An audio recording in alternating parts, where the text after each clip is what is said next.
बहुत से लोग कह रहे हैं कि जी आटा तो पाकिस्तान में बहुत है, न जाने क्यों हंगामा कर रखा है कि आटा नहीं है। मगर हम ये बताते चलें कि जी आटे की कीमत तो जाहिर है कि जैसे बढ़ती जा रही है, मगर साथ साथ रोटी की कीमत भी जो है वो लाहौर में 5 रुपए बढ़ा दी गई है। अब रोटी वहां पर आम सी रोटी जो होती है, सादी रोटी, यानी कोई ऐसी नहीं रोगनी या कोई स्पेशल नहीं, वो जी अब 20 रुपए की मिलने लगी है। मुझे नहीं पता लाहौर वाले इतने क्या उतावले हो रहे हैं ये बताने में, क्योंकि इस्लामाबाद में तो पहले ही 30 रुपए की मिल रही है। दाल चावल तो हिंदू खाता है, हिंदू को खाएगा दाल चावल, खाने दो उसको, वो सब्जियां खाएगा, वेजिटेरियन है। तो मैं बचपन में 15 साल तक मैंने गोश्त नहीं खाया है, फिर मैंने अपने आप को गोश्त खाने का यही सोच के आदी बनाया कि अल्लाह की तरफ से जितनी दावतें होती है में गोश्त ही होता है।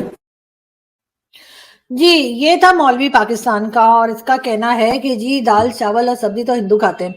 दाल चावल और सब्जी सभी खाते हैं, इसमें किसी रिलीजन का कोई लेना देना नहीं है, मगर इन मौलवियों के दिमाग का क्या किया जाए कोई कुछ नहीं बता सकता। यहाँ तक कि मुझे खुद जो है ना दाल चावल बहुत पसंद है, स्पेशली काली दाल मुझे बहुत पसंद है, मैं बहुत अच्छी बना भी लेती हूँ। लेकिन ये मौलवी क्या बेकार की बातें कर रहा है ये तो आपने सुनी। खैर, आज बहुत टाइम के बाद कुछ मौलवियों के क्लिप मिले, मैंने कहा आपके साथ शेयर करूं। एक मौलवी और है, उसको सुनते हैं।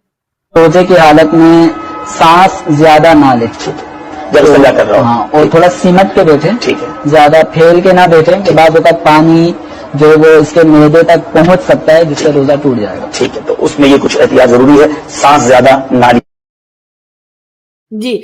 तो जो लोग मुझे देख रहे हैं और जो मुस्लिम्स हैं जो रोजे रख रहे हैं, उन सबसे मैं बताऊंगी कि ये वीडियो जरूर देखिए, और अगर आपने रोजा रखा है तो सांस ज्यादा मत लीजिए।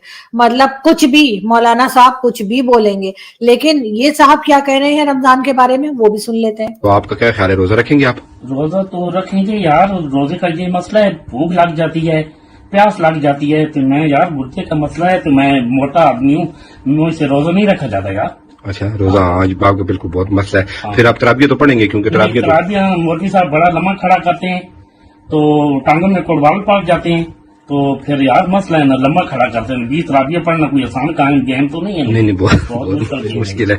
अच्छा, आप फिर अफ्तारी करेंगे? अफ्तारी भी होती है शाम को? अफ्तारी तो इंशाल्लाह करेंगे, मैं कोई हिंदू हूँ जी, मैं कोई सिख हूँ, मैं अफ्तारी करूंगा माशाल्लाह। अफ्तारी तो स्वाब का काम है, मुसलमान हूँ ना मैं। जी जी, अल्लाह का शुक्र है। चलें, ठीक है चाचू जान, अल्लाह पाक आपको तौफीक दे। इस वक्त खैबर पुख्तनख्वा स्पेशली और पाकिस्तान के वैसे बाकी इलाके भी आटे के बहरान का शिकार हैं। लोग सस्ता आटे के पीछे बेचारे ख्वारुजार हो रहे हैं पूरे पाकिस्तान में। कहीं पे थोड़ा सा मुफ्त आटे का ऐलान किया गया था, लेकिन उसके हुसूल के लिए, यानी उसको हासिल करने के लिए आपको क्या तगोदो करनी पड़ती है, बहुत अफसोसनाक है। अभी तक गुज़िश्ता 2 दिनों में काफ़ी सारे लोगों की जानें गई हैं। 8 से ज़्यादा लोग जख्मी इस भाग दौड़ में हुए हैं कि हर कोई कोशिश करता है कि यार उसको ये मुफ्त का आटा या सस्ता आटा जो है ये वो मिल जाए और वो अपने बच्चों के लिए ये ले जाए। रमज़ान का महीना शुरू हो चुका है। वैसे तो दुनिया भर में लोग कहते हैं कि जी रमज़ान आता है तो बहुत सारी ऑफर्स लग जाती हैं। अफसोस के साथ पाकिस्तान शायद वाहिद मुल्क है दुनिया का जहां पे अगर कोई रिलीफ होता भी है तो वो रिलीफ वापस ले लिया जाता है, और कोशिश की जाती है कि यार ये, वैसे इसको कहते हैं ना लूट का महीना, यानी आप अच्छाइयां लूट सकते हैं, लेकिन यहाँ ऐसा नहीं होता। यहाँ इसके बिल्कुल ऑपोजिट है। यहाँ ये होता है कि वो कहते हैं लूटो। हम बात करेंगे आज पाकिस्तान की मईशत, जो सबसे इंपॉर्टेंट चीज है।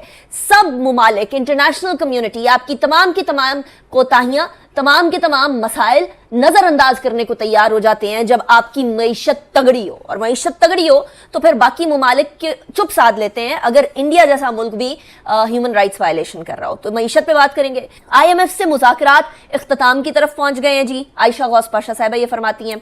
उसके बाद IMF का मुआहिदा हतमी होते होते होते होते साइड ट्रैक होता हुआ नजर आता है। फिर कहते हैं दोस्त ममालिक से जो पैसे लिए हुए हैं उन पैसों के या तो रोल ओवर कर रहे हैं वो लोग, या उसका कोई सिस्टम बनाकर हमारे सामने लेकर आए। ज़र्रे मुबादला के ज़खायर अभी हमारे पास सिर्फ 4.3 अरब डॉलर रह चुके हैं स्टेट बैंक के पास। पाकिस्तान अप्रैल के अंदर 31 करोड़ 60 लाख डॉलर के कर्जे उसको अदा करने हैं। अब अप्रैल के महीना आने में तो चंद ही दिन रह गए हैं डॉक्टर साहब। ऐसी सूरत हाल में पाकिस्तान को जैसा कायदे आज़म ने सोचा था اور آج جیسا پاکستان ہے اور پاکستان کی بقا کے لیے، پاکستان کی سالمیت کے لیے یہ جو اکانومی اس سٹیج پہ کھڑی ہے، اس کو ہم ٹرن اراؤنڈ کر سکتے ہیں ڈاکٹر صاحب؟ دیکھیے انیتا، میرے نزدیک جو ہمارا بنیادی مسئلہ ہے وہ معاشی ہے، وہ سیاسی ہے، وہ معاشی نہیں ہے۔ سیاست کی بنیاد کے اوپر جو فیصلے کیے جاتے ہیں اس کا معیشت کو بڑا نقصان اٹھانا پڑتا ہے، اور اس کے نتیجے میں ہم آج کھڑے ہیں جہاں آج کھڑے ہیں۔ ہمیں ہماری کن پٹی پہ کوئی بندوق رکھ کے ہمیں زبردستی IMF کے پاس نہیں لے کے جاتا۔ ہم اپنی ہی معاشی پالیسیز کی غلطیوں کے نتیجے میں جب ہمارے پاس ڈالرز کا ایک سنگین شدید قسم کا فقدان ہو جاتا ہے، پھر ہم مجبور ہو جاتے ہیں IMF کے پاس جانے کے لیے۔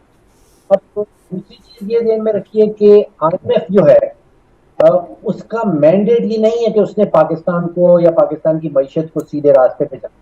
لیکن ڈاکٹر صاحب، بہت سارے ممالک میں سیاست بڑی گڑبڑ ہوتی ہے اور سیاست ایک تسلسل کا شکار نہیں ہوتی ہے، لیکن ایٹ لیسٹ معاشی معاملات کے اوپر ایک کنسنسس ضرور ہوتا ہے۔